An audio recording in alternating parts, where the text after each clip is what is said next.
This is Mr. and Mrs. Thomas Rhodes. Tom is a management consultant. Cleve's a housewife. Mrs. Rhodes, will you please say goodbye to your husband?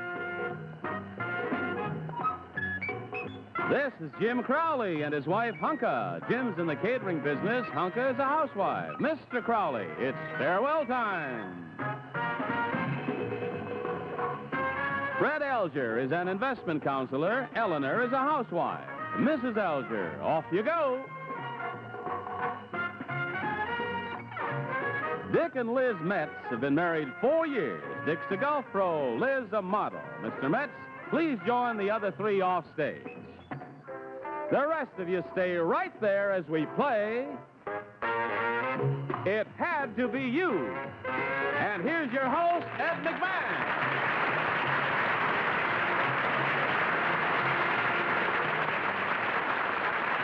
Thank you. Thank you very much, ladies and gentlemen. Thank you, Johnny Olson, and welcome. It Had to Be You is a game of personal association played with married couples. You've met our players, so I think we can begin. Now, all of your husbands and wives are off stage right now, or they're unable to hear anything we say. When they come back, they'll try to pick you out on the basis of your response to certain words. So when I give you a word, try to respond with a strong personal association. So strong that when your husband or wife hears it later on, they'll know that it had to be you, instantly. No one else in the whole world could have given that same response. Now, I'll give you the first word in a second, then I'll accept responses from the first three people who raise their hands. Now, your response may be either one or two words, but no proper names or capitalized words, all right? Let's see, the first word we want is the word drink, D-R-I-N-K. What are your responses to the word drink? I have a hand already from Mrs. Metz. Can't be capitalized. Cannot be capitalized. We'll try to rephrase it. Pop. Soda pop. Soda pop is fine. Soda pop is a perfect response. Is that you or your husband? It's Dick. It's Dick. He likes soda pop? Coke. Well, let's just think some Coke. What do you like? I like Diet Right. You like what? Diet Right? Yeah. That's supposed to commercialize. We'll put down soda pop for you. Now, I think, Mr. Rhodes, you were second. Bullshot. Bullshot. Yes. That's the drink. I know that drink. It's Yeah. made with bouillon and vodka. spirits, Yes. a little lemon, salt, and pepper. Exactly. It's very good the morning after, I understand. Yes. Who drinks that, you or your wife? I do. You do? Yeah. Very often? No. I see. Okay, we'll put down bullshot as your response. Who was third? Mr. Alger, I believe. Bourbon water. Bourbon water. We both drink bourbon and water. Well, we'll just accept bourbon water as our thing, and she'll probably know the answer. Okay, you've heard the responses to our first word. We'll go to the next one in just a moment.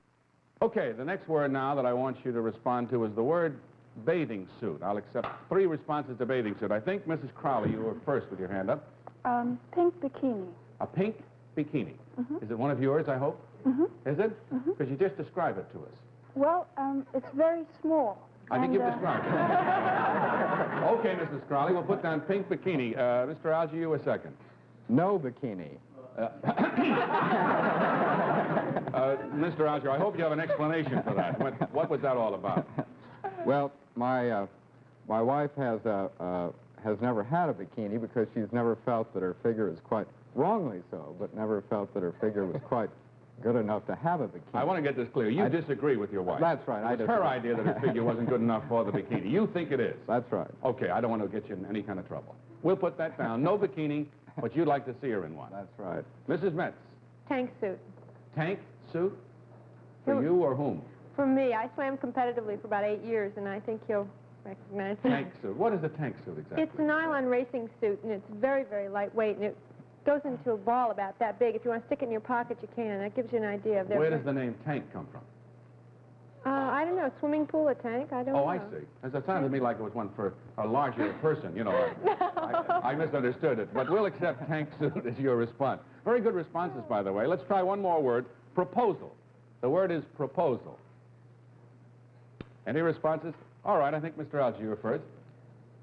Down steps. Down steps.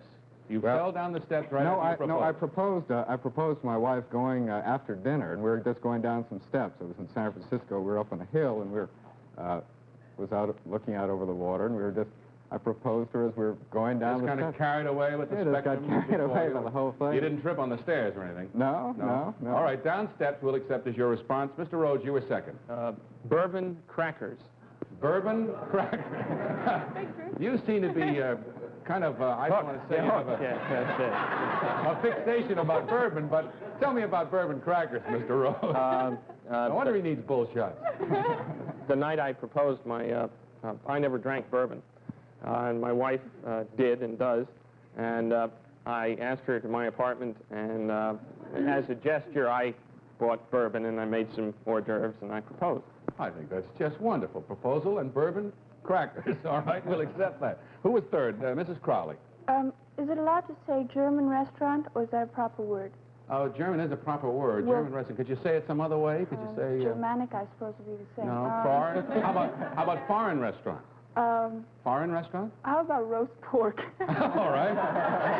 Every time I go to a German restaurant, I always have that. Roast pork. Now, what does that mean? Well, it just simply means that there is this place that we're very fond of, and it's the first time he ever proposed to me was there. Right after a roast pork... Right, so it's kind of, I still feed it to him. Are you sure it wasn't applesauce? Huh? I don't know. All right. All right, we'll accept roast pork as your response. You've heard the responses to the 3 words. Let's see if the husband and wives will be able to figure out who said what.